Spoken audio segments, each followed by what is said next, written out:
అంశం కేటీఆర్ వచ్చాకే కవిత వరుస కామెంట్లపై అస్సానం అప్పటి వరకు నేతలు మౌనం. ఇప్పటికే ఎవరు మాట్లాడవద్దని కేసీఆర్ ఆదేశం. ఎవరి పని వారు చేసుకోవాలని నేతలకు సూచన.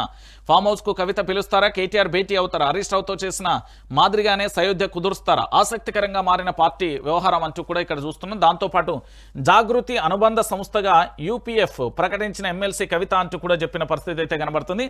అంటే జాగృతికి సంబంధించిన ఆఫీస్ ఓపెన్ చేయడంతో పాటు జాగృతికి సంబంధించిన అనుబంధ సంఘాలు 2014 ముందు ఏవేవైతే ఉన్నాయో వాటన్నింటినీ కూడా మళ్ళీ పునర్నిర్మాణం చేపట్టి వాటిని పూర్తి స్థాయిలో పటిష్టం చేసి వాటి ఆధ్వర్యంలోనే పూర్తి స్థాయిలో కూడా ముందడుగు వేసేందుకు ఇక్కడ జాగృతి సిద్ధమైనట్టుగా తెలుస్తున్నది. ఎందుకంటే జాగృతికి సంబంధించి పూర్తి స్థాయిలో కూడా కమిటీలను ఏర్పాటు చేయడం, దాంతోపాటు పూర్తి స్థాయిలో కూడా ప్రోగ్రాంలు కూడా కంటిన్యూగా వస్తున్న పరిస్థితి అయితే మనం చూస్తున్నాం. సో పూర్తిగా ఏం జరుగుతుంది, ఎలా ఉంటుంది అనేది మనం కూడా వేచి చూద్దాం. ఎందుకంటే ఇక్కడ జాగృతి సంస్థకు సంబంధించి అన్ని రకాల కమిటీలను, అన్ని రకాల విభాగాలను, యూత్ కానీ, మహిళా కానీ, కార్మిక కానీ, దాంతోపాటు అన్ని రకాల విభాగాలను ఏర్పాటు చేసి భవిష్యత్తు కార్యాచరణలో పూర్తి స్థాయిలో కూడా కార్యక్రమాలు చేపడుతున్న పరిస్థితి అయితే కనబడుతుంది.